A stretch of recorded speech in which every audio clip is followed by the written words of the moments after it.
EduTalk. EduTalk. Teknologi dan edukasi, sinergi untuk masa depan.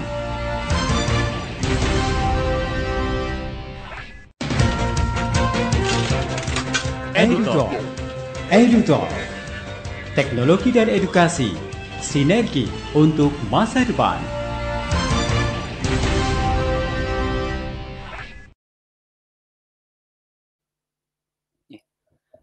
Assalamualaikum warahmatullahi wabarakatuh. Selamat siang insan edukasi, sahabat BPGTK DIY. Bertemu kembali dengan kami, Yudom, dalam acara EduTalk. Pada hari ini, Rabu 22 Oktober 2025. Sungguh sangat berbahagia kami bisa menjumpai kembali sahabat BPGTK DIY. Siang ini kita akan berbincang banyak, kita akan menampilkan narasumber yang sudah tidak asing lagi karena begitu banyak kiprahnya, begitu banyak partisipasi beliau di kegiatan BPGTK, bahkan jauh sebelum BPGTK ada, saat masih BBGP, beliau juga sudah berkontribusi banyak dalam kegiatan-kegiatan yang terlaksana di tempat kami. Untuk itu kita sapa narasumber kita pada siang hari ini, siapakah beliau? Silakan Ibu. Selamat siang Pak Yudom. Terima Assalamualaikum. kasih. Ya, waalaikumsalam warahmatullahi wabarakatuh. Terima kasih Pak Yudom dan BBTK DIY sudah memberikan kesempatan kepada saya hari ini untuk menyampaikan materi tentang film sebagai media pembelajaran yang menginspirasi gitu. Iya, Bu. Mohon ini dulu dong Bu. Kalau saya kan sudah kenal sama Ibu nih, barangkali mungkin sahabat BPGTK, insan edukasi ada yang belum kenal Ibu. Nah, ini mohon izin untuk memperkenalkan diri. Ibu ini siapa sih sebenarnya, dari instansi mana, dan kira-kira siang ini kita mau ngobrol-ngobrol apa nih Bu? Baik, terima kasih Pak Yudom. Perkenalkan, saya Noni Marlianingsih atau bisa dipanggil saja Noni, cukup. Kemudian dalam kesehariannya saya sebagai dosen tetap di Universitas Indraprasta PGRI untuk program studi pendidikan bahasa Inggris. Kemudian tidak hanya sebagai dosen, saya pernah menjadi fasilitator sekolah penggerak yang bergabung dahulunya namanya Balai Besar Guru Penggerak Daerah Istimewa Yogyakarta. Nah, ini Pak Yudom ini selaku sebagai koordinator kami, sebagai fasilitator di daerah Jakarta Timur. Kemudian saat ini saya juga aktif di Lembaga Sensor Film Republik Indonesia sebagai tenaga sensor film. Oke, jadi ini ya, sahabat BPGTK DIY, insan edukasi, beliau ini sudah sekitar 3 tahun yang lalu, ini beliau sebagai FSP atau fasilitator sekolah penggerak. Ini salah satu fasilitator sekolah penggerak favorit kami dan juga peserta dari kota Jakarta Timur tentunya. Selain itu juga beliau sebagai dosen prodi bahasa Inggris, dan terakhir juga bertugas di lembaga sensor film ya Bu ya? Ya, betul sekali Pak Yudom. Barangkali mungkin salah satu peran beliau di lembaga sensor film inilah yang nanti mungkin akan membawa kita pada topik obrolan kita siang hari ini ya Bu ya? Ya, betul sekali. Bu, siang ini kita mau ngobrol apa ini Bu? Jadi judulnya Belajar Lewat Layar, Film sebagai Media Pembelajaran yang Menginspirasi. Oke, kira-kira apa Bu yang mau disampaikan siang ini Bu kepada insan edukasi yang kebetulan saat ini hadir di streaming ini Bu? Ya, jadi yang ingin saya sampaikan di sini karena saya juga sebagai seorang pendidik, tapi juga sebagai tadi bekerja di lembaga sensor film, jadi saya mencoba mengkolaborasikan penggunaan film ini sebagai salah satu media pembelajaran atau alternatif media pembelajaran dalam pembelajaran atau cara guru atau dosen menyampaikan materi pembelajarannya agar lebih menyenangkan dan interaktif kepada siswanya, begitu Pak Yudom. Oke, artinya memang ada sedikit ini ya Bu ya, perbedaan ya antara bagaimana kita menyikapi sebuah film sebagai media pembelajaran dengan film ini sebagai sebuah konteks hiburan seperti itu ya Bu Noni ya? Iya, betul. Jadi kalau film konteksnya sebagai hiburan pasti beda. Karena kalau film itu kan pada dasarnya ada film cerita dan film non cerita begitu ya.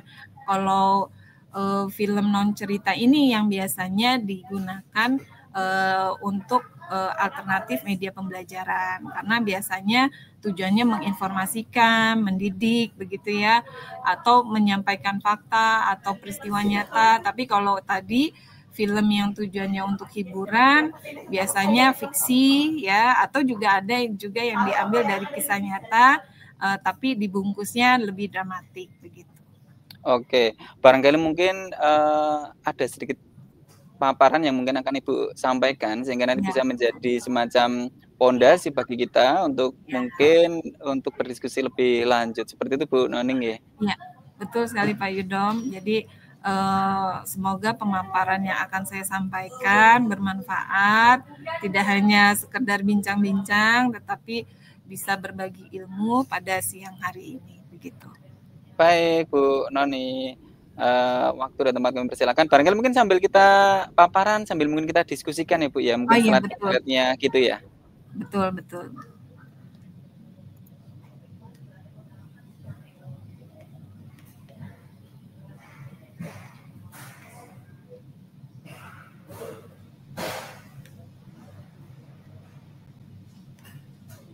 Bisa Ibu ditampilkan?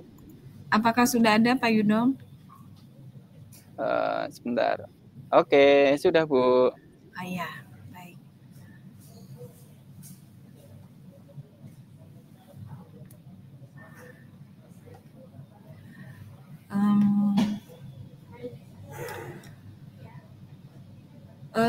Saya sudah bisa mulai ya Pak Yudom ya? Boleh dong Bu, sambil ngobrol enggak apa-apa ya Bu, kita karena memang tema kita siang ini adalah EduTalk, sambil kita mungkin diskusikan slide demi slide-nya gitu. Oh ya, baik.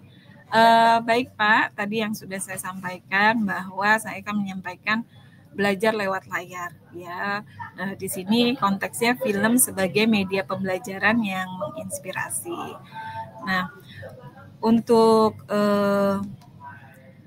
apa yang akan dibahas pada siang ini yaitu diantaranya mengenai definisi film dan definisi media pembelajaran, lalu fungsi dan jenis media pembelajaran, lalu tujuan penggunaan dan manfaat media audiovisual dalam pembelajaran, lalu prinsip pemilihan dan penggunaan media. Oke Bu, silakan Bu Non. Baik. Yang pertama saya akan menjelaskan sebenarnya apa sih definisi film. Film menurut pandangan orang sinema itu berasal dari kata sinematografi yang berasal dari kata sinema, artinya gerak, to atau pitos itu artinya cahaya, dan grafi atau graf itu artinya tulisan, gambar atau citra. Jadi film berarti sinema, melukis gerak dengan cahaya. Agar dapat melukis gerak dengan cahaya, maka harus menggunakan alat khusus yang biasa disebut kamera. Kalau tadi definisi film menurut sinema, nah ini menurut pasal 1 ayat 1 Undang-Undang Republik Indonesia nomor 33 tahun 2009 tentang perfilman, bahwa film adalah karya seni budaya yang merupakan pranata sosial dan media komunikasi massa yang dibuat berdasarkan kaidah sinematografi yang dengan atau tanpa suara dan dapat dipertunjukkan. Bu Non, berarti kira-kira kalau karya-karya YouTuber atau mungkin TikTok atau mungkin aplikasi-aplikasi sejenis itu bisa nggak sih Bu itu kita sebut juga sebagai sebuah film gitu Bu? Iya, karena tadi kalau merujuk film itu kan tadi ada film yang cerita atau yang non cerita. Nah kalau misalkan tadi YouTuber tadi ingin dia membuat, kan kalau kita menyebutnya konten ya. Kontennya ini misalkan tujuannya untuk menginformasikan, mendidik begitu ya, berdasarkan fakta atau gaya penyajiannya faktual, informatif. Misalkan nanti saya akan memberikan contoh kanal belajar seperti YouTube Edu. Nah, di situ banyak sekali konten kreator YouTuber yang menghasilkan video-video pembelajaran begitu Pak Yudo. Baik, artinya definisi film tidak hanya sekedar seperti misalnya kalau di pandangan kita yang awam ini kan terkadang yang ditayangkan di bioskop atau mungkin di televisi seperti itu tidak hanya terbatas di ruang lingkup itu aja ya Bu Noni ya? Iya betul. Jadi tadi karena pada dasarnya film itu ya itu tadi ada film cerita jenisnya, ada juga jenis yang film non cerita. Nah kalau yang disampaikan oleh para YouTuber atau konten kreator yang ada di sosial media, kita bisa memasukkannya itu dalam kategori film non cerita begitu Pak. Baik, saya lanjutkan kembali ya Pak. Kalau tadi definisi apa sih yang dimaksud dengan film, nah sekarang saya akan menjelaskan apa yang dimaksud dengan media pembelajaran. Media pembelajaran segala sesuatu yang digunakan untuk menyalurkan pesan dari pengajar kepada peserta didik dengan tujuan untuk merangsang perhatian, minat, dan pengembangan siswa. Untuk media pembelajaran menurut Daryanto adalah alat bantu mengajar yang mengandung materi pembelajaran dan menyalurkannya dengan cara yang lebih efektif dan efisien. Kemudian untuk media pembelajaran sendiri di dalam proses pembelajaran atau di ruang kelas ini memiliki fungsi. Di antaranya yaitu memperjelas penyampaian materi, yaitu media membantu menjelaskan konsep yang sulit dipahami jika hanya menggunakan ucapan verbal seperti penjelasan tentang siklus air atau sistem pencernaan. Jadi bisa dibayangkan Pak Yudo, kalau misalkan Bapak lagi jelasin siklus air di dalam pembelajaran IPA sistem pencernaan, kalau tidak ada ilustrasinya anak-anak akan kebanyakan bengong atau ngantuk atau menjadi bosan atau materi yang disampaikan oleh gurunya tidak sampai gitu ya. Cenderung sulit untuk ini ya Bu ya, apa untuk memvisualisasikan dengan lebih jelas mungkin seperti itu ya Bu ya? Iya betul sekali Pak Yudo. Lalu selain itu fungsi media pembelajaran meningkatkan minat dan motivasi karena dengan penggunaan media yang menarik dapat meningkatkan minat siswa terhadap pelajaran sehingga mereka lebih terlibat dalam proses belajar. Misalkan gini, waktu saya jadi fasilitator sekolah penggerak, itu kan yang saya ajarkan kepala sekolah dan para guru dan para pengawas. Kalau misalkan saya hanya memberikan materinya secara teoritikal saja, tidak ada media pembelajaran yang saya gunakan dalam penyampaian materi, pasti akan menciptakan situasi atau lingkungan belajar yang sangat membosankan sekali begitu.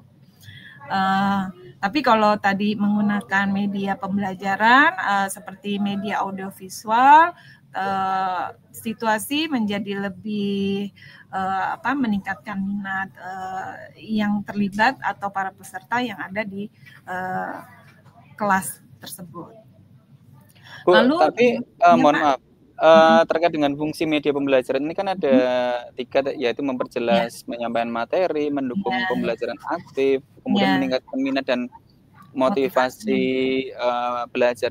Kira-kira ini selaras nggak sih Bu dengan keberadaan film ini sebagai media pembelajaran itu Bu?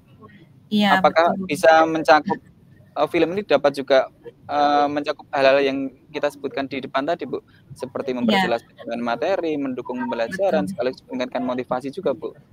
Iya, karena film itu nanti setelah ini bahwa film adalah media pembelajaran kolaborasi yang menggabungkan audio dan visual, yaitu di mana ada elemen visualnya, ada audionya, ya, seperti video ataupun presentasi multimedia, begitu Pak. Oke. Tadi yang terakhir, fungsi media pembelajaran yaitu mendukung pembelajaran aktif. Jadi memungkinkan siswa untuk berpartisipasi aktif dalam proses belajar seperti melalui simulasi atau permainan edukasi. Jadi nanti di akhir pemaparan ini juga saya menyampaikan bagaimana cara guru memberikan penilaian pada saat kita menggunakan media pembelajaran, media audiovisual atau film ini. Dengan kita misalkan memulai menggunakan media pembelajaran ini sebagai inisiasi atau di awal pembelajaran, karena tujuannya untuk mensimulasi atau trigger atau simulasi ya Pak ya. Jadi yang tadinya mungkin nyawanya belum ngumpul gitu ya, kalau siswa kan misalkan pembelajarannya pagi nih, nyawanya belum ngumpul, tapi kalau adanya video, oh ya dia jadi lebih tertarik lagi. Atau misalkan di dalam video itu atau film itu ada permainan edukasi gitu. Jadi ya lebih beragam lagi cara penyampaian materi. Artinya meskipun dia film kan berarti dia kan kayak recording gitu ya Bu ya. Itu tetap bisa kita sampaikan secara interaktif gitu ya Bu ya. Betul, dalam proses pembelajarannya ya Bu ya. Ya. Jadi kalau untuk tadi kalau yang dikatakan oleh Pak Yudom, apakah bisa interaktif? Kebetulan ada referensi atau rujukan yang mungkin nanti bisa digunakan Bapak dan Ibu. Selain tadi YouTube Edu, ada juga Khan Academy. Nah, di Khan Academy ini ada pilihannya, misalkan untuk pembelajar, guru, orang tua, dan untuk level atau jenjang pendidikannya itu juga banyak tersedia. Misalkan untuk yang masih jenjang SD, SMP, SMA, ataukah untuk pembelajaran matematika, ataukah sejarah, ataukah ekonomi, ataukah pembelajaran lainnya, misalkan seperti membaca atau bahasa. Nah, kalau untuk kanal dari Kemdikbud, kalau sekarang mungkin Kementerian Pendidikan Dasar dan Menengah ya Pak ya. Iya. Nah, itu ada namanya Rumah Belajar. Di sana nanti bisa dipilih jenjangnya apa, tersedia dari tingkat SD, SMP, SMA, SMK, PAUD, SLB, bahkan ada pendidikan masyarakat, kemudian juga untuk jenisnya itu ada video, ada dokumen, ada animasi, ada artikel, ada audio, ada game edukasi, ada lab maya. Nah, kalau misalkan para guru ingin menggunakan ini, bisa masuk dengan akun Belajar ID, begitu Pak Yudo. Ya, selaras dengan yang disampaikan Bu Noni, sebenarnya di kita Bu, di BPGTK ini kita juga mengembangkan beberapa hal terkait dengan media pembelajaran. Salah satunya juga video pembelajaran, lab maya ini juga kita ada Bapak Ibu, insan edukasi. Jadi pastikan juga Ibu Bapak maupun sahabat BPGTK DIY juga bisa mengecek produk-produk yang sudah dihasilkan oleh BPGTK DIY. Segera langsung nanti masuk ke website yang sudah kita miliki. Alamat websitenya nanti akan kami tampilkan di bawah. Ya, betul. Baik Pak Yudom, kalau tadi apakah film itu masuk ke dalam jenis media pembelajaran, yang tadi saya sampaikan bahwa media pembelajaran itu ada visual, ada audio. Nah, film ini adalah kombinasi keduanya ya. Kenapa film bisa digunakan dalam pendidikan gitu ya? Film bisa digunakan dalam pembelajaran, karena kalau menurut Sumarno, nilai pendidikan sebuah film itu tidak sama dengan yang ada di pendidikan di bangku sekolah atau kuliah. Nilai pendidikan sebuah film mempunyai makna sebagai pesan moral yang semakin halus pembuatannya, semakin baik. Pesan pendidikan sebuah film bisa dibuat dengan halus akan menimbulkan kesan bahwa halayak tidak merasa digurui. Jadi karena sepengalaman saya ya Pak, pada saat saya menggunakan film sebagai media pembelajaran, terutama untuk pembelajaran kepada orang dewasa ya, pada saat itu pada pengawas, kepala sekolah. Jadi saya menyampaikan materinya lebih enak, lebih lancar, dan seperti tidak menggurui begitu. Karena dengan melihat film atau video tersebut, para peserta seolah-olah seperti, oh ya ini kayaknya saya pernah mengalami situasi ini, ataukah misalkan diberikan studi kasus yang mudah dibayangkan kalau kita menggunakan media pembelajaran gitu. Tapi kan gini ya Bu Non, umumnya kalau mindset yang berkembang di masyarakat kita secara umum, film ini kan lebih berperan sebagai seni ya Bu ya, bukan sebagai alat untuk mengedukasi gitu ya Bu ya. Artinya sebenarnya film ini bisa memiliki peran yang ganda gitu Bu ya, selain sebagai media untuk seni, dia juga bisa digunakan untuk edukasi gitu ya Bu Noni ya. Tadi nah ini pentingnya saya memberikan berbagi ilmu ya, sehingga cara pandang atau paradigma yang menganggap film itu hanya untuk hiburan itu ternyata tidak seperti itu, bahwa film itu juga bisa digunakan sebagai media pembelajaran gitu Pak Yudon. Tadi kalau saya menjelaskan di awal bahwa film itu ada cerita dan non cerita, kalau cerita itu mungkin lebih kepada hiburan, tetapi kalau non cerita itu lebih kepada untuk pembelajaran, karena tadi tujuannya untuk mendidik gitu ya, atau menyampaikan fakta penting. Nah, ini terkait juga penerapan film, video edukasi, dan animasi. Nah, film sebagai media pembelajaran merupakan salah satu bentuk media audiovisual yang efektif digunakan dalam pembelajaran, khususnya untuk membangun pemahaman, empati, serta keterampilan berpikir kritis siswa.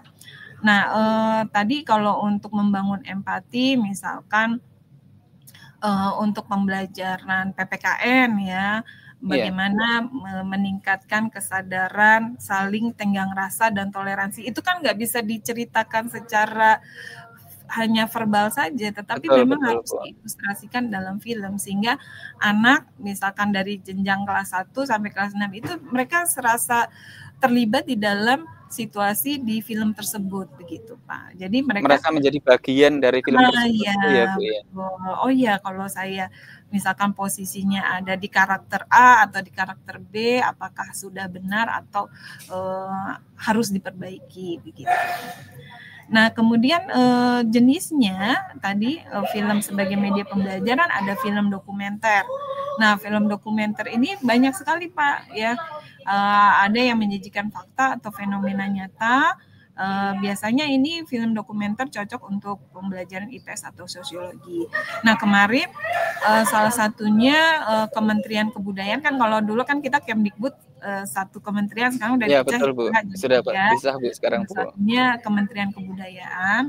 Nah, Kementerian Kebudayaan itu ada di bawahnya lagi yang bertugas mengurusi film dan musik. Nah, mereka membuat satu film dokumenter, yaitu menceritakan tentang penemuan penulisan, jejak penulisan dari kalau tidak salah itu masih hitungannya sebelum Masehi. Jadi, nah dengan adanya film dokumenter itu, kalau misalkan dilihat oleh masyarakat luas atau terutama para siswa, mereka akan mengetahui, oh ternyata peradaban Indonesia itu bukan hanya dimulai dari sejak zaman Majapahit saja atau Sriwijaya, tetapi sudah dimulai mundur jauh sekali sebelum itu. Karena apa? Terlihat dari peninggalan tadi penemuan tulisan di sebuah gua. Jadi itu menandakan bahwa memang peradaban Indonesia memang sudah sangat tinggi dari dahulu kala gitu. Nah, untuk Bu Noni, sebelum kita lanjutkan, mohon ditahan dulu, bersabar dulu. Kita akan jeda sejenak Bu untuk melihat pesan-pesan sponsor Bu nanti. Kita berikan waktu istirahat barang sejenak pada kita semuanya. Iya. Kita ikuti pesan-pesan dari sponsor berikut ini. Terima kasih Pak Yudom.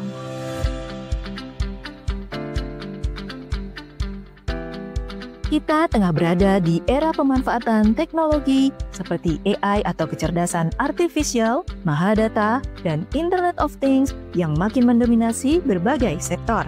Digitalisasi telah mengubah cara manusia bekerja, berkomunikasi, dan memecahkan masalah. Sebagai salah satu negara pengguna teknologi digital terbanyak di Asia dan negara dengan komunitas pengembang terbesar ketiga di kawasan Asia Pasifik, Indonesia juga berhadapan dengan fakta bahwa keadaban masyarakat Indonesia di dunia maya berada pada posisi paling rendah di Asia Tenggara. Paparan konten digital yang berlebihan dan terus-menerus juga berkontribusi pada meningkatnya berbagai fenomena seperti penurunan kemampuan kognitif dan berpikir kritis atau dikenal sebagai brain rot, speech delay pada anak-anak, serta gangguan kesehatan mental. Berdasarkan fakta tersebut, apakah sumber daya manusia Indonesia memiliki kemampuan untuk dapat berkompetisi secara global? Pemanfaatan teknologi digital oleh masyarakat Indonesia berdasarkan data tahun 2022 sampai dengan tahun 2024 secara dominan masih digunakan untuk mengakses media sosial, hiburan, dan informasi. Optimalisasi pemberdayaan teknologi digital untuk tujuan yang lebih kompleks seperti untuk produktivitas kerja, bisnis, serta aktivitas ekonomi yang produktif masih rendah. Hal ini mengindikasikan masih lemahnya literasi digital masyarakat dan perlunya peningkatan kemampuan generasi muda Indonesia untuk bersaing secara global dalam bidang teknologi digital. Berbagai negara di dunia telah berupaya merespon perkembangan teknologi digital dengan membangun sumber daya manusia yang unggul dan adaptif terhadap perubahan zaman melalui berbagai kebijakan negaranya. Amerika, Tiongkok, dan Inggris menjadi 3 teratas negara yang memimpin dalam pengembangan dan pemanfaatan kecerdasan artifisial di dunia. Sementara itu untuk kawasan ASEAN adalah Singapura dan Malaysia. Salah satu kebijakan dan strategi nasional yang mendorong penguasaan teknologi dan pengembangan kecerdasan artifisial di negara-negara tersebut yaitu dengan mengintegrasikan coding dan kecerdasan artifisial dalam sistem pendidikan. Dalam menjawab tuntutan dan menghadapi tantangan global di bidang teknologi digital ini, terutama bagi generasi muda sebagai tonggak masa depan bangsa, sistem pendidikan perlu memastikan bahwa literasi digital, termasuk pembelajaran coding dan kecerdasan artifisial, menjadi bagian dari kurikulum. Pemerintah Indonesia dalam hal ini Kemendikbudristek dengan bertolak dari berbagai data tentang teknologi digital, rencana pembangunan jangka panjang nasional, serta Astacita melihat perlunya pembelajaran coding dan kecerdasan artifisial sebagai langkah melengkapi pembelajaran informatika yang sudah berjalan. Namun, seberapa pentingkah sebenarnya pembelajaran coding dan kecerdasan artifisial ini? Akankah kecerdasan artifisial ini menggeser peran manusia?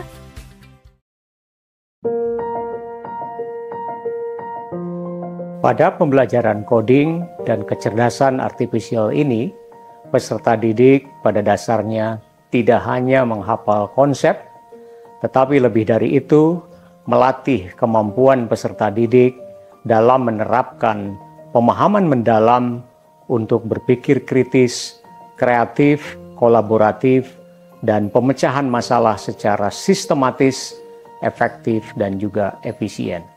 Karena itu maka upaya untuk menciptakan lingkungan pembelajaran yang kondusif, yang memungkinkan anak untuk memiliki rasa ingin tahu yang tinggi, kemudian bagaimana agar para murid itu juga memiliki kesempatan untuk mereka mengembangkan pemikiran tingkat tinggi, melakukan kontekstualisasi apa yang mereka pelajari, dan kemudian menciptakan suasana pembelajaran di mana semua murid itu mendapatkan perhatian dari gurunya, itu juga menjadi bagian-bagian yang tidak dapat dipisahkan dari pelaksanaan pembelajaran berdasarkan pendekatan mendalam itu.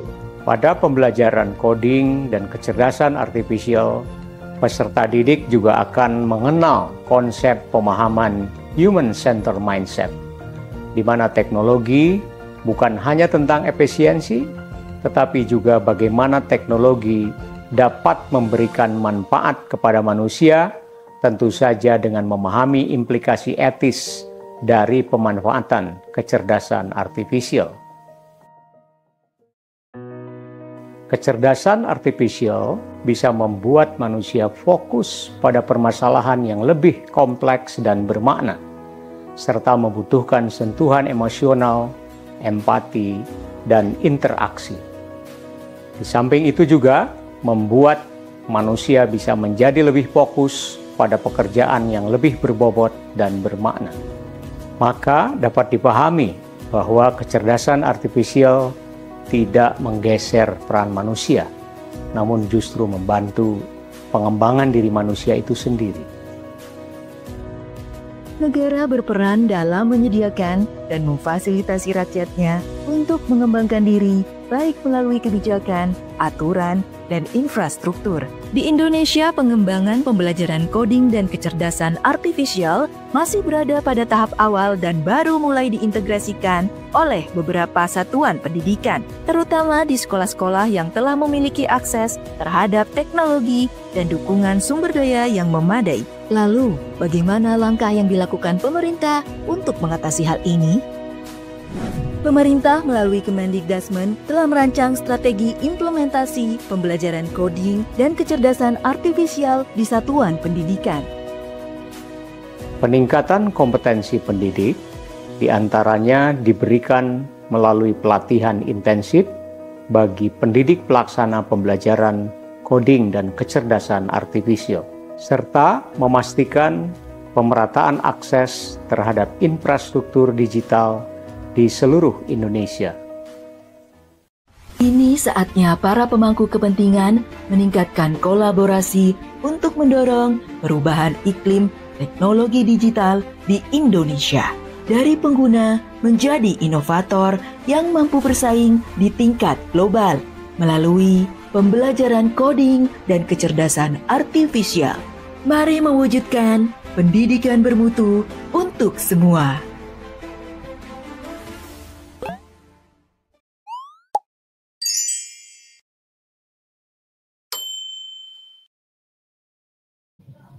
Ya, sahabat BBG3 DIY, bertemu kembali dengan kami Yudom dan juga narasumber kita yang hebat, Bu Noni. Beliau juga dulunya adalah fasilitator sekolah penggerak, kemudian juga dosen dan juga sekaligus di lembaga sensor film ya. Ini pekerjaan impian bagi banyak orang ya, Bapak Ibu. Karena ya Bu ya. Karena pekerjaan terbaik adalah katanya hobi yang dibayar. Mungkin kan ya Bu ya. Benar. Jadi karena kebetulan senang film, kemudian bekerjanya di bagian film. Jadi ini saya pikir sebuah impian bagi banyak orang. Iya betul. Baik, Terima kasih sahabat BBG3 DIY, Insan Edukasi. Silakan bagi Bapak Ibu yang ingin mengajukan pertanyaan kepada beliau, kepada Bu Noni, bisa mengirimkan teks WA kepada kami di nomor 0856 750 1251. Kami ulangi 0856 750 1251. Tentu pertanyaannya seputar dengan materi yang siang ini disampaikan oleh beliau, yaitu terkait dengan film, bagaimana pemanfaatan film, fungsi-fungsi film sebagai media pembelajaran. Jadi silakan boleh dikirimkan melalui teks WA ataupun di kolom komentar. Baik, sahabat BBG3 DIY, tadi Bu Noni sudah menyampaikan terkait penerapan film, kemudian video edukasi dan animasi sampai di film dokumenter. Selanjutnya Bu, selain dokumenter, apalagi Bu peran-peran film ini dalam pembelajaran ini Bu? Baik, saya lanjutkan kembali ya Pak Yudom untuk pemaparan tadi bahwa selain film dokumenter ada film pendek. Nah, film pendek ini biasanya durasinya 5 sampai 15 menit. Nah, durasi yang pendek ini digunakan untuk mengawali diskusi atau pembelajaran karakter. Kita bisa gunakan itu. Karena kalau terlalu panjang nanti waktu pembelajarannya atau jam pembelajarannya hanya habis untuk menonton film pendek begitu, film saja atau media pembelajaran gitu. Jadi biasanya film pendek ini yang sering atau digunakan dalam inisiasi atau di awal pembelajaran gitu. Nah, selain film pendek ada film drama edukatif yang menggambarkan konflik dan penyelesaian dalam konteks pendidikan atau moral dan sering digunakan untuk pembelajaran bahasa atau PPKN. Baik, selain tadi ada film, ada juga video edukasi pembelajaran. Ya, ini mungkin Pak Yudom dan teman-teman telah memproduksi video edukasi ini ya. Tadi sudah mau ngasih linknya ya. Nah, video edukasi ini merupakan media pembelajaran audiovisual yang dirancang secara khusus untuk menyampaikan konsep atau materi pembelajaran secara ringkas, sistematis, dan mudah dipahami. Nah, sumber video ini ada dari YouTube Edu, yaitu kanal video pendidikan dari berbagai lembaga atau guru yang membuat video atau konten yang berkaitan dengan pendidikan yang mereka ampu. Lalu ada juga Khan Academy. Nah, Khan Academy ini juga menyediakan video pembelajaran seperti matematika, sains, dan lainnya. Dan kalau untuk secara resminya dari pemerintah, kita punya namanya Rumah Belajar. Nah, ini dari, kalau dulu masih namanya Kemendikbudristek ya. Ini portal pembelajaran nasional dengan video berbasis kurikulum Indonesia. Jadi video pembelajarannya atau tadi yang kita butuhkan yang sudah saya sampaikan, itu disesuaikan dengan kurikulum pembelajaran yang berlaku saat ini. Tadi sangat menarik sekali pada saat iklan ya Pak Yudom, saya menangkap bahwa kita dari pengguna menjadi inovator. Artinya BBGTK sudah memulai ya, yang tadinya hanya sebagai konsumer, pengguna video, tapi sekarang sudah memproduksi video pembelajaran. Gitu ya Pak Yudom ya. Artinya mungkin ini sumber videonya mungkin bisa ditambah satu lagi Bu, selain YouTube Edu, kemudian Khan Academy, Rumah Belajar ini mungkin websitenya BBGTK mungkin perlu ditambahkan. Oh iya juga. Betul Pak, ya. Nanti saya ketikkan di sini ya Pak ya. Nanti saya ketikkan di sini Dep. Ya, apa Pak? BBGTK DY gitu juga. Iya, Bu. Baik, tadi selain ada film, kemudian video pembelajaran, ada juga animasi sebagai media pembelajaran. Nah, untuk animasi dalam konteks edukasi ini merupakan bentuk media visual bergerak yang digunakan untuk menyampaikan konsep atau informasi melalui ilustrasi, dinamis, narasi, dan desain visual yang menarik. Tadi kalau Pak Yudom mengatakan, apakah film hanya untuk hiburan? Nah, baru-baru ini kan kita punya film animasi yang sampai box office ya Pak, kalau tidak salah penontonnya itu sampai 10 juta ya. Itu animasinya siapa namanya? Saya aja dulu Pak. Yang Jumbo ya Bu ya? Ya, Jumbo. Nah, itu kan sangat disukai oleh semua umur, bukan hanya anak-anak, karena kan asumsi kita kalau animasi itu kan hanya untuk kalangan anak-anak, tetapi 10 juta penonton itu semua usia loh Pak, gitu. Jadi bahwa tadi point of view atau paradigma animasi hanya untuk anak-anak udah nggak berlaku lagi gitu ya. Iya, nah, tadi barangkali mungkin karena temanya juga tema-tema yang cukup universal ya Bu kemarin. Betul. Kalau Jumbo itu ya, jadi dari kalangan anak-anak, remaja, dewasa, orang tua pun juga cukup menikmati. Iya. Karena saya yakin juga kita semuanya nonton ya Bu kemarin Jumbo ya.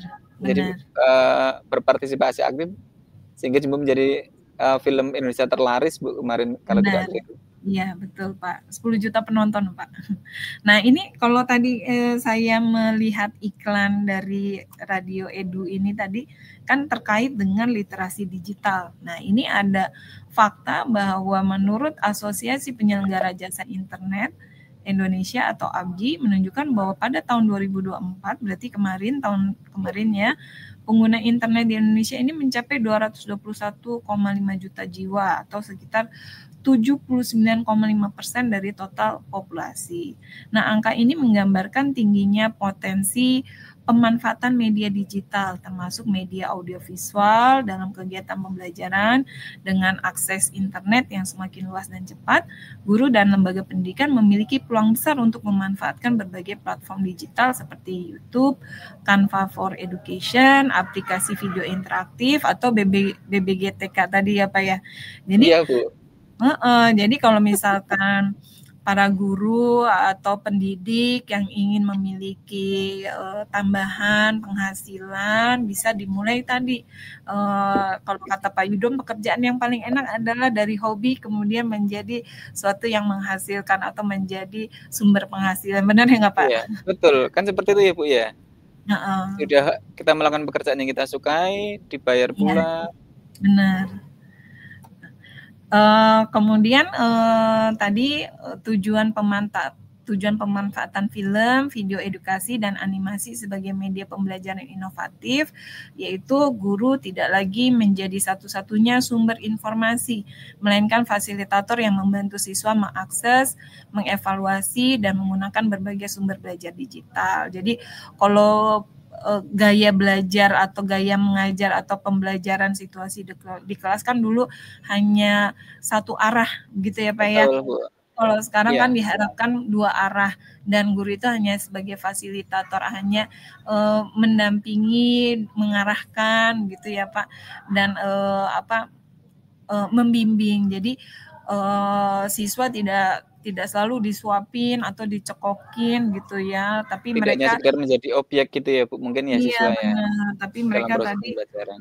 kalau mengkaitkan dengan deep learning sekarang, pemahaman mendalam, tadi pesan dari Pak Menteri bahwa dengan tadi kita menggunakan media pembelajaran, diharapkan nanti siswa menjadi lebih kritis, kreatif, dan mereka bisa melakukan kolaboratif dan bisa menghasilkan pemikiran tinggi atau menggunakan nalar kritisnya begitu.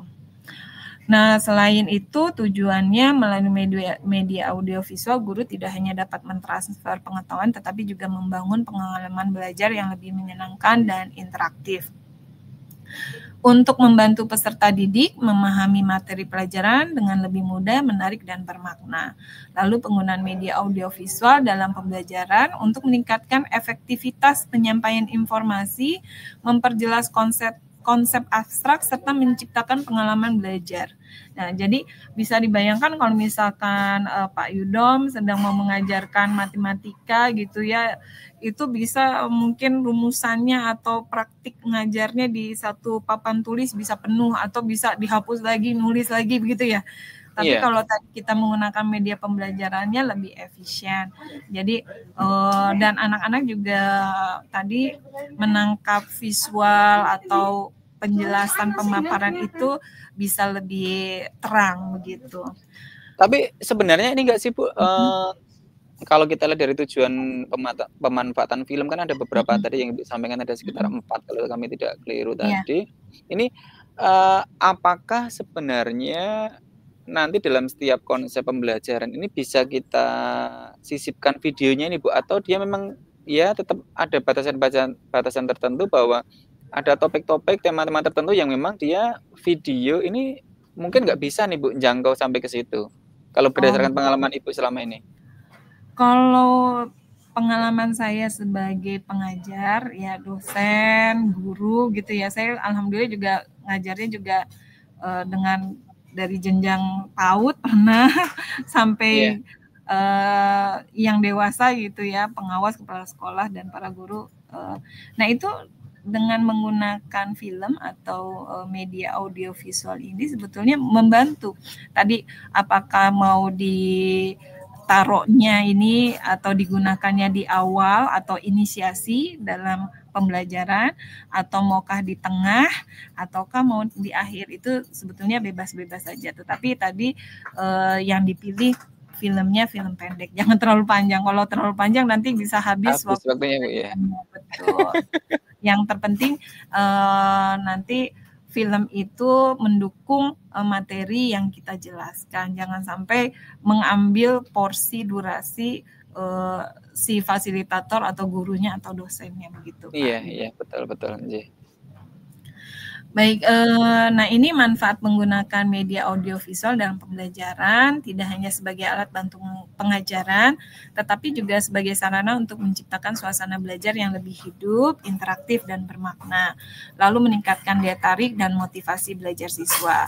Nah ini kalau menurut Nur dan Kurniawan dalam teori ARCS, Motivation Model yang dikembangkan oleh Keller, motivasi belajar itu dapat ditingkatkan dengan memenuhi 4 komponen utama, yaitu pertama attention. Jadi kalau kita mau mengambil perhatian siswa atau para peserta itu kan nggak caranya marah-marah, teriak-teriak gitu ya Pak. Tapi kita harus cerdik, harus jelas gitu ya menggunakan media pembelajaran yang bisa menarik perhatian. Lalu ada relevansinya yang tadi saya bilang, kalau ujuk-ujuk kita menyampaikan media pembelajaran atau film yang nggak ada kaitannya dengan materi yang kita sampaikan, nggak ada gunanya juga, nggak ada manfaatnya gitu ya. Lalu untuk juga meningkatkan confidence atau kepercayaan diri dan satisfaction atau kepuasan. Artinya kalau kita lihat di komponen yang perhatian ini semacam kalau tadi Ibu sampaikan ini kayak diberikan yang di awal tadi Ibu ya sebagai pintu masuk untuk kita menyampaikan materi-materi selanjutnya dengan lebih mudah gitu ya Bu, karena semua perhatian sudah kita dapatkan dari peserta didik kita. Barangkali mungkin kurang lebih seperti itu ya Bu yang dimaksud ya. Iya betul. Jadi nah ini tadi selain manfaatnya untuk meningkatkan kepercayaan diri dan kepuasan, yaitu mempermudah pemahaman konsep yang kompleks gitu ya Pak. Dengan adanya penggunaan media audiovisual, pembelajaran menjadi lebih efektif karena beban kognitif siswanya dapat dikurangi. Ya, nanti akan saya berikan sebuah instrumen bagaimana caranya memilih media pembelajaran supaya beban kognitif siswa ini dikurangi. Karena kadang-kadang belum mulai pembelajaran tuh siswa kelihatan kayaknya udah stres gitu ya Pak. Dulunya Bu ya. Kan kelihatan dari ekspresi wajahnya gitu ya. Kadang-kadang kita juga nggak tahu juga siswa itu datang dari rumah itu dengan membawa masalah atau nyawanya belum ngumpul atau gimana ya. Tapi dengan adanya tadi media audiovisual atau film setidaknya agak mengurangi sedikit beban kognitif mereka. Lalu mendukung pembelajaran yang inklusif dan diferensiatif. Nah, inklusif dan diferensiatif ini artinya kita sebagai guru atau fasilitator mencoba menciptakan lingkungan belajar yang mendukung semua siswa tanpa kecuali. Begitu. Dan diferensiatif ini memungkinkan guru untuk merancang atau menyampaikan pembelajaran yang sesuai dengan kebutuhan siswa yang efektif begitu ya Pak. Jadi disesuaikan gitu kan kadang-kadang anak itu ada yang kinestetik, ada yang visual gitu ya. Nah, dengan adanya bantuan media audiovisual atau film ini setidaknya tadi membantu guru atau fasilitator gitu ya supaya. Tapi ya Pak. Kalau tadi Bu sempat menyinggung terkait dengan gaya belajar, ada yang kinestetik dan segala macam.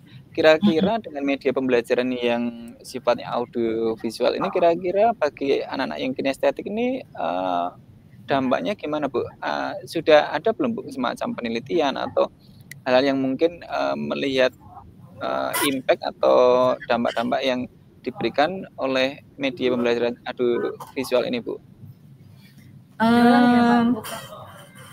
Sepengalaman saya ya Pak, tapi mungkin sudah ada penelitiannya, tapi saya belum baca nih hasil penelitian itu apakah berdampak signifikan dengan menggunakan media visual kepada anak-anak yang terbiasa gaya belajarnya kinestetik atau nggak bisa diam gitu ya Pak ya.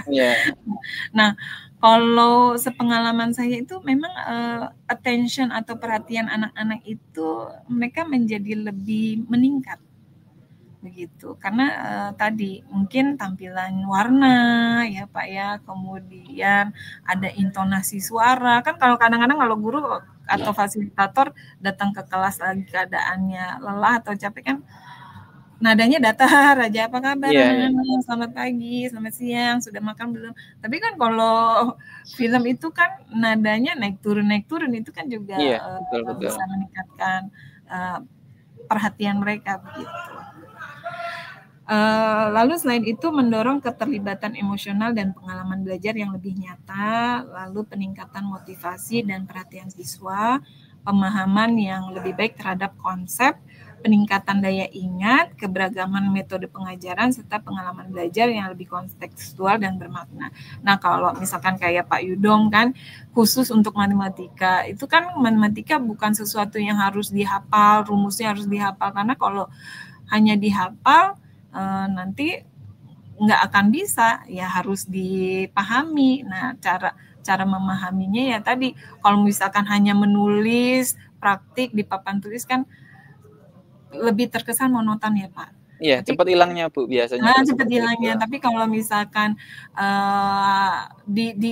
diwujudkan tadi penjelasan itu di dalam sebuah animasi video pembelajaran yang warnanya warna-warni gitu ya Pak. Kemudian timbul munculnya tulisan itu dengan sinematik, itu kan jadi jadi yang perhatiannya mungkin hanya 10%, 20% itu bisa meningkat menjadi 70% atau 80% gitu. Baik Bu Noni, kita tahan sejenak karena kita ada pesan sponsor setelah ini. Baik. Terima kasih Pak Yudong. Sahabat BPK3 DIY, kita akan jeda sejenak untuk mengikuti pesan-pesan sponsor. Silakan sekali lagi bagi insan edukasi, sahabat BPK3 DIY yang ingin mengajukan pertanyaan kepada narasumber kita terkait dengan topik film, pemanfaatan film dalam media pembelajaran, dapat mengajukan pertanyaan melalui teks WA ke 0856 750 1251. Kita akan mengikuti pesan-pesan dari sponsor berikut ini.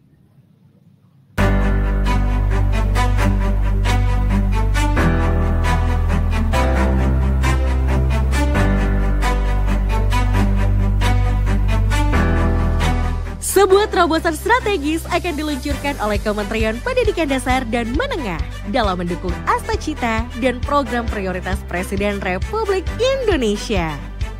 Terobosan strategis ini diwujudkan dalam sebuah cetak biru transformasi digital melalui Rumah Pendidikan. Sebuah peta jalan strategis dan layanan digital terintegrasi untuk mendukung transformasi pendidikan di Indonesia. Rumah Pendidikan adalah super aplikasi yang mengintegrasikan berbagai layanan dalam ekosistem pendidikan dan mendorong partisipasi semesta melalui kolaborasi antar pemangku kepentingan sehingga mampu menciptakan ekosistem digital yang efisien, terpadu, dan berorientasi pada peningkatan kualitas pendidikan. Rumah Pendidikan hadir sebagai wujud komitmen untuk menciptakan layanan publik yang ramah, responsif, akuntabel, melayani, adaptif, dan harmonis. Terdiri dari 8 ruang utama, Rumah Pendidikan dirancang untuk memenuhi kebutuhan spesifik dari seluruh pemangku kepentingan pendidikan. Ruang GTK, ruang murid, ruang sekolah, ruang bahasa, ruang pemerintah, ruang mitra, ruang publik, ruang orang tua.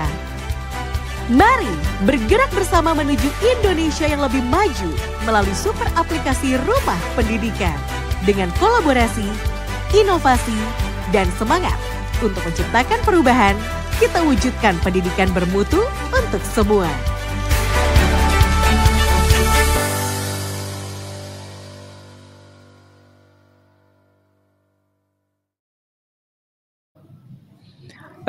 Selamat siang, sahabat BPK3 DIY. Kita lanjutkan kembali diskusi kita, obrolan kita siang ini dengan narasumber kita yang kita datangkan jauh-jauh dari Jakarta, Bu Noni. Bu, boleh dilanjutkan Bu. Tadi kita sampai mana ya Bu ya? Oh, Kita baik tadi Pak. terkait manfaat ya Bu ya. Ya, betul. Nah, ayo Bu, kita lanjutkan Bu. Kira-kira apa lagi Bu yang perlu diketahui oleh insan edukasi sahabat BPKDI terkait pemanfaatan film dalam konteks media pembelajaran ini Bu? Ya, tadi sampai dengan manfaat ya. Nah, ini prinsip pemilihan dan penggunaan media. Nah, ini menurut Maldino Sharon bahwa prinsip penting dalam memilih media pembelajaran ada mencakup pemilihan, penggunaan, dan evaluasi media yang sesuai dengan tujuan, karakteristik siswa, serta konteks pembelajaran.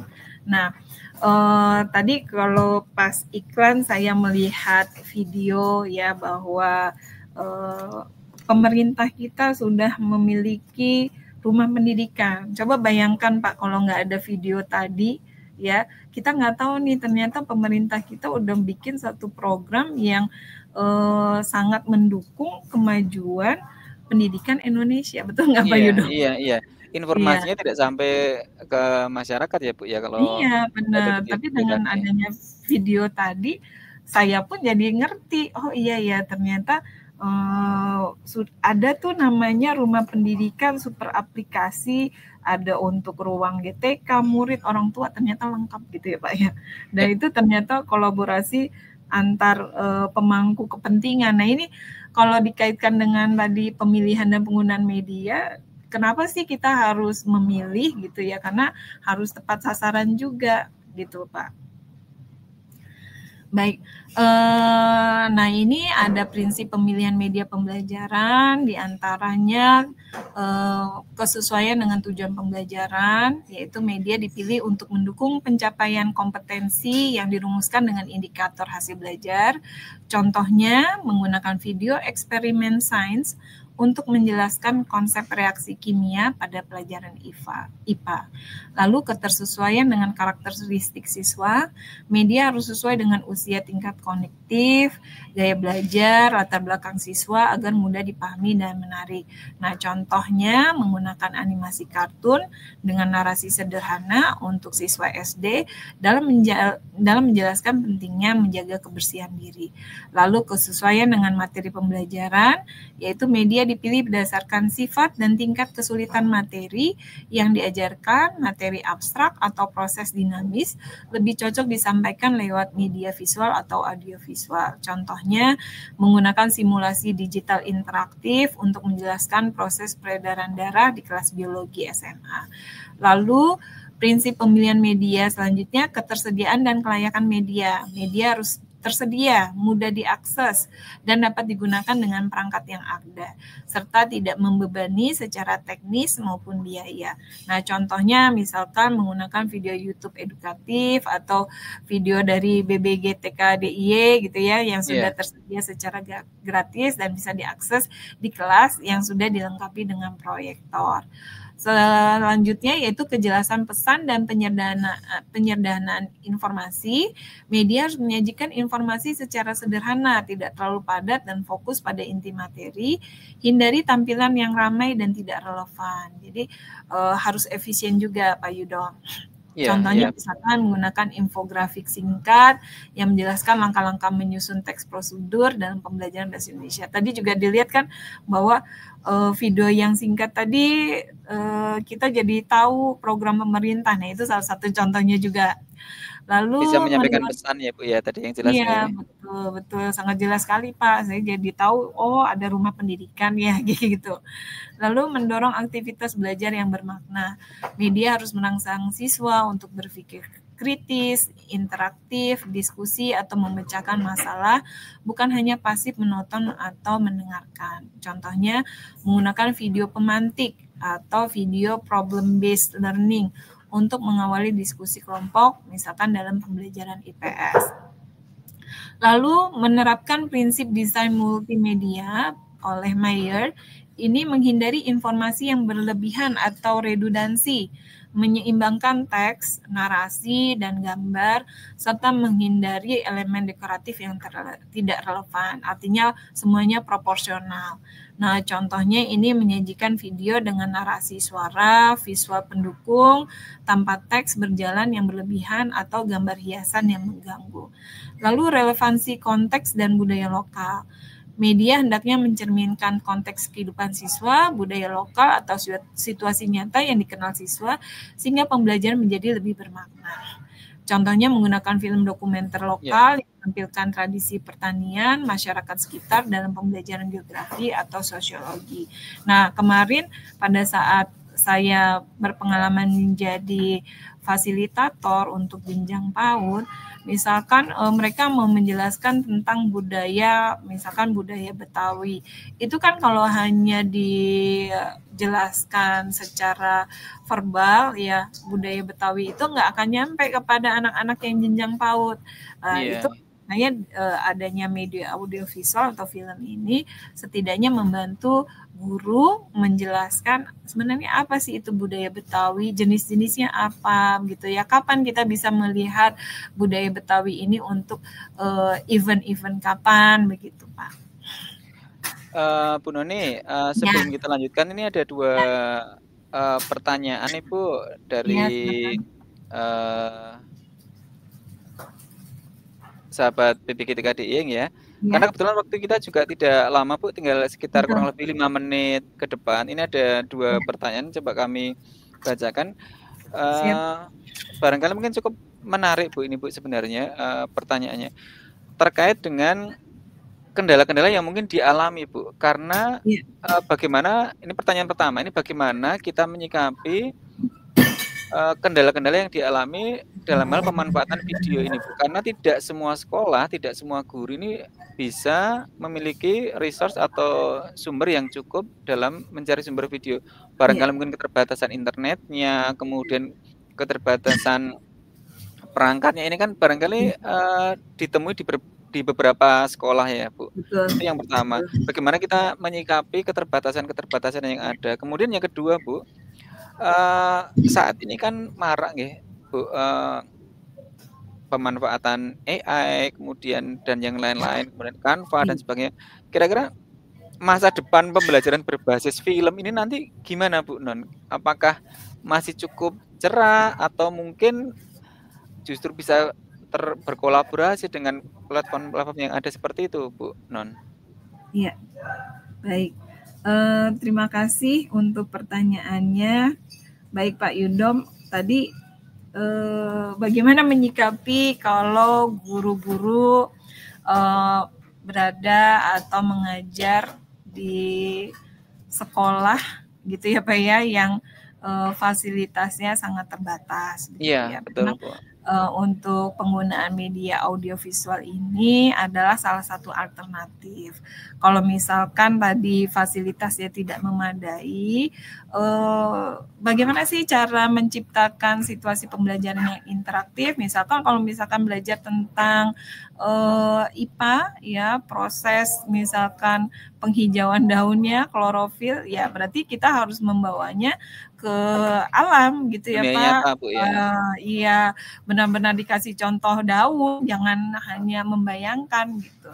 Atau misalkan tadi pembelajaran mengenalkan budaya setempat gitu ya, apakah itu budaya Jawa Tengah atau Betawi gitu ya. Media pembelajarannya kita menggunakan poster atau gambar-gambar gitu Pak. Iya, jadi untuk membantu merangsang tadi minat anak-anak. Jadi kalau ada istilahnya banyak jalan menuju Roma gitu ya. Jadi kalau kita ingin memajukan atau memintarkan anak-anak didik kita ya tadi jangan terkendala hanya karena nggak ada media audiovisual ya udahlah saya ngajarnya begini-gini aja.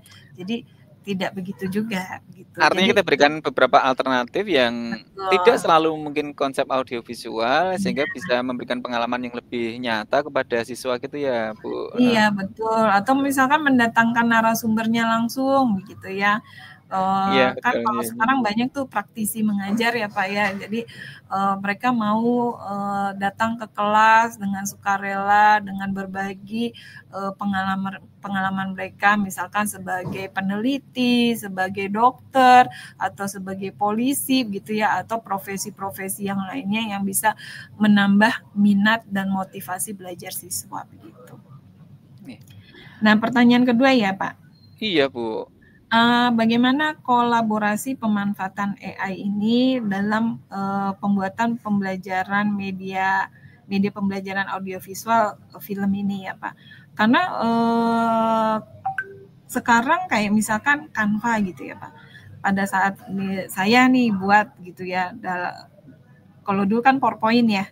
Iya, Itu kan iya. masih yang versi tradisional. Nah, itu udah bisa diubah di dalam aplikasi itu dalam bentuk video gitu.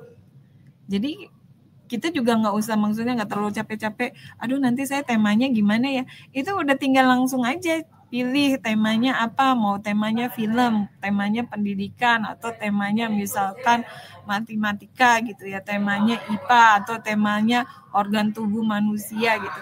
Itu udah tinggal milih aja. Nah, nanti Kayak template gitu ya Bu, mungkin ya? Iya, Semacam template template-nya gitu ya. gratis, betul. Apalagi kalau nggak salah kalau untuk para pengajar itu malah Canva atau aplikasi itu sangat berbaik hati memberikan fasilitas gratis gitu. Free, iya. Iya. Baik, Bu Non. Ini saya yakin masih banyak yang ingin disampaikan, tapi waktu juga Bu yang harus. Tapi saya yakin nampaknya ini cukup menarik untuk kita mungkin akan coba kita angkat untuk mungkin nanti di pertemuan selanjutnya gitu Bu Noni ya. Karena sekali lagi waktu juga yang harus memisahkan kita.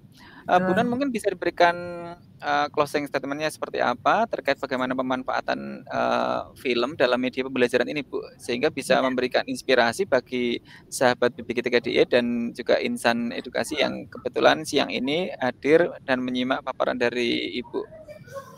Baik, tadi kesimpulannya bahwa sebagai guru atau fasilitator kita bisa memanfaatkan salah satu alternatif media pembelajaran atau media audiovisual, atau kita bisa mengatakannya film ya. Film ini bisa dijadikan sebuah sarana untuk mendukung proses pembelajaran, karena dengan adanya film tadi dapat membentuk karakter siswa, karena dari cerita-cerita yang disajikan atau fakta yang disajikan dalam film itu mengandung pesan yang baik sehingga dapat dicontoh dan diimplementasikan dalam kehidupan gitu. Dan tadi media film atau media audiovisual ini merupakan salah satu komponen penting dalam pendidikan yang bisa membantu menciptakan lingkungan belajar yang kondusif, efektif, sehingga tadi penyampaian materinya lebih menarik dan mudah dipahami oleh siswa, sehingga proses belajar mengajar dapat berlangsung dengan lebih baik. Begitu Pak Yudom. Baik, terima kasih Bu Noni atas obrolan kita siang ini, begitu banyak paparan. Sekali lagi terima kasih juga kepada insan edukasi yang hadir menyimak obrolan kita pada siang hari ini. Kepada Bu Noni juga kami ucapkan terima kasih. Sampai ketemu di lain kesempatan di EduTalk BPGTK.DIY. Terima kasih Bu Noni. Terima kasih Pak Yudom, BPGTK.DIY. Sampai ketemu lagi. Assalamualaikum. Terima kasih. Assalamualaikum. Izin pamit Pak. EduTalk. Teknologi dan edukasi. Sinergi untuk masa depan.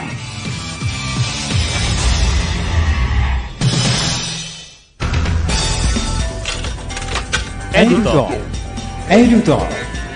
Teknologi dan edukasi. Sinergi untuk masa depan.